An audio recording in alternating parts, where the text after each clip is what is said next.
Hey, welcome to another episode of the Refinery recap. We went through Mark 15 this week.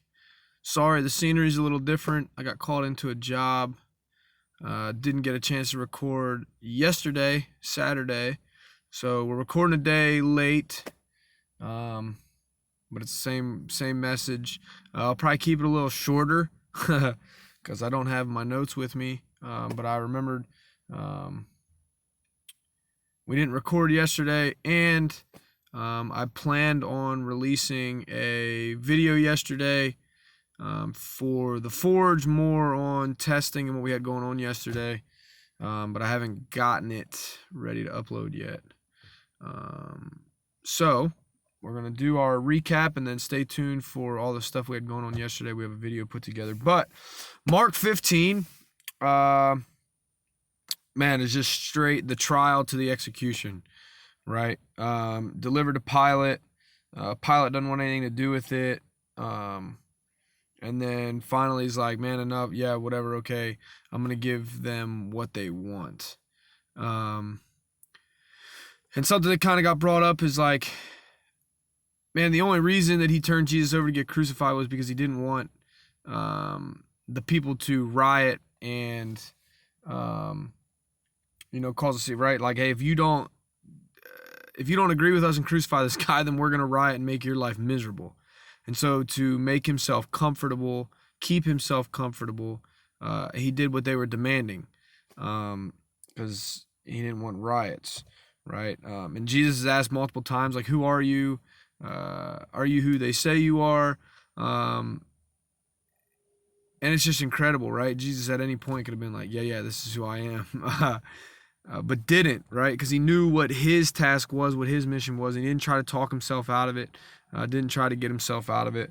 And so he takes it, right? And he's beaten, he's mocked. And one of the things in verse 16 through 20, it talks about when he's kind of in waiting. He's taken the beating, and now he's waiting to go to the crucifixion, to be crucified. And I'll be honest, like, I saw myself as the guards that are putting the robe on him, putting the thorns on his head, spitting on him, laughing at him, making fun of him. And people say, oh, of course, you have to picture. No, the reason I see myself in this position was when we were overseas and we would detain people, and we had to stay up all night and babysit them in their little detaining cells. But we didn't let them sleep. Running our sticks up and down the cages, poking, yelling, screaming, keeping them up. Like, dude, if you're up, I'm up. Or if I'm up, you're up. You ain't going to sleep. If I got to sit up all night and babysit you and we detained you, you're our prisoner, we're going to run you through systems. There's no way, especially, on certain deployments and more kinetic. We just had stuff going on that was like, yeah, you very well could have played a part in so-and-so's injury or death. Yeah, you're not going to sit here and sleep while I got to stay up and watch you. I'm going to make your life miserable. And here these guards are. More than likely, they're drinking. They're probably drunk. And they get told, oh, this dude thinks he's a king. We're going to crucify him. We're going to kill him. And one or two of them starts making fun of him. And just like the way it was for us, dude takes it to step one of making fun of. Somebody's got to up the ante, and the ante keeps upping. And so,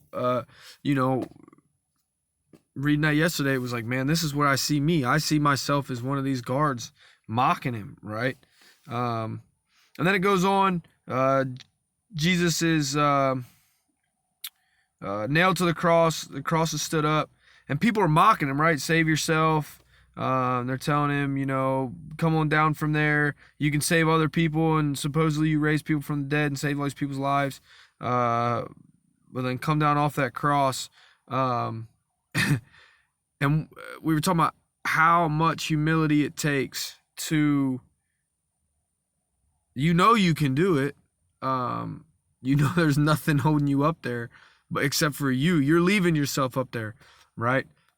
This was all part of God's plan. And Jesus knows that. He knows this is my role. And it's just funny because if it was me, even though I know it's my role, myself is going to come out. I'm going to do what I want to do.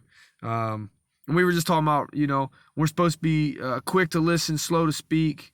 But how often, I think, somebody will say something to me, or they'll do something to me, or they'll make a comment, or I'll see somebody, they make a comment. And I think of this quick, hard-hitting, snarky comment that's just, oh, this will just rock them to the core. And then I stop and think, like, man, is that loving? Can I say that in love? Is it going to build them up? Is there any lessons going to be learned here? Is this my pride trying to fire back? And then, it's almost like, well, they won't know that I thought this awesome comment, but I didn't say it. And then it's like, well, I'll tone it down and say, oh, you're lucky I don't say what I want to say, or I don't do what I feel like I should do. And it takes a super convicting spirit and a lot of humility to take that step back and go, I'm not going to say what I want. I'm not going to do what I want. I'm not going to prove how right I am just to prove how right I am. And that is hard. That is so hard. And then, Jesus breathes his last, the curtain tears. And I'll be up, man, I never knew for the longest time, when I used to hear the story of the curtain being torn, I just thought there was like a curtain on an outside window. And people were like outside the temple, like, oh man, a curtain tore. I never knew the impact until probably, I don't know, within the last year, maybe two, how significant the curtain was from where everybody else could come in and gather and meet together, and then where the representatives went, or the chief priest went to represent the people to God. I never understood how important that curtain was, and that, like, I better be cool with the dude who's going to get to go behind the curtain and talk to God because I need him to represent me well. I never knew how important that was,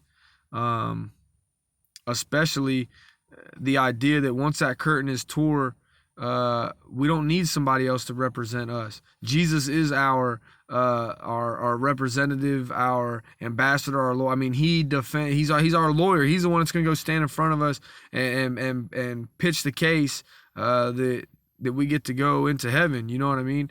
And so the tearing of that curtain became so much more significant to me once I understood that. And then just the idea in 40, it talks about the women, how they made a point to put that the women were there, where most people, if they journal something back in this time, women's account didn't mean anything. And so if they were making this whole story up to start a new religion or to do whatever, women they wouldn't have talked about it. And one more thing that kind of came out was just the fact that how quickly Jesus died, and how people were surprised how quickly he died, and then how quickly Romans were kind of converting, right, and believing who Jesus was at this point. We didn't get a chance to work out yesterday. We did have a Krav Maga test, a level test, practitioner 1 through practitioner 4. Man, they worked hard. If you check out Facebook and Instagram, we'll have pictures going up from the test. And that was the video we were going to upload, was video. We brought in a buddy of mine. He put a video together of pictures and video clips of them just working hard, putting in the grind. And it was awesome. So that was supposed to go up in the place of this recap. This recap was going to come later in the week because this contract's going to extend. So we got Mark 16 next week, and then that's it. If there's a book you want us to go through, let us know. Otherwise, we're probably going to go through Acts, and just kind of really focus on where the church is supposed to be, what the church looked like then, how and where we got off course, and what can we do to get back to being what the church is supposed to look like. Not what we want it to look like, not what the Romans wanted to look like, the Russians, whoever else along history who has slowly adjusted the way that church, quote unquote church, looks to fit into the world, versus church being what it's supposed to be and not fitting into this world, but focusing on being what it's supposed to be. So we didn't get a workout in. We went straight into testing after we got done with our recap. Please let us know if there's a book you would like us to go through. Maybe you're going through it. Maybe your church is going through it. We would love to jump on board and go through it with you. But comment, email, get a hold of us, contact us, let us know what you're thinking of the videos. If there's something that we haven't talked about or touched on, please contact us, let us know. We'd love to get back to kind of if we've gone off or strayed or whatever, but please just let us know what you'd like to see, what you'd like to hear, what we can do better, what we are doing good. But share these, man. This might be the only message that ever gets to anybody. And so, yeah, please subscribe, share us. And that's all I got. If there's anything you need prayer for, you want to talk to somebody, reach out to me or somebody else that's part of us. If you want to join us Saturday mornings at 9 at the Forge Training Center in West Lafayette, please feel free. We'd love to have some more great minds joining us. If you're new to the Bible, if you're new to Christianity, these thought process, if you're not a Christian, if you're not involved, man, we'd love to have you. I'm not going to try to convert you. I'm not going to, but you can come in and hear some truth. You can see God's word. You can hear God's word. You can talk about it, ask questions. We don't have all the answers, but we'll definitely help you try to find them.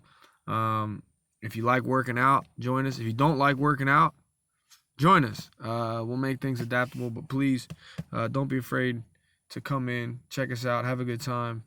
And you might just build some relationships you never thought you'd build, and it might pay off.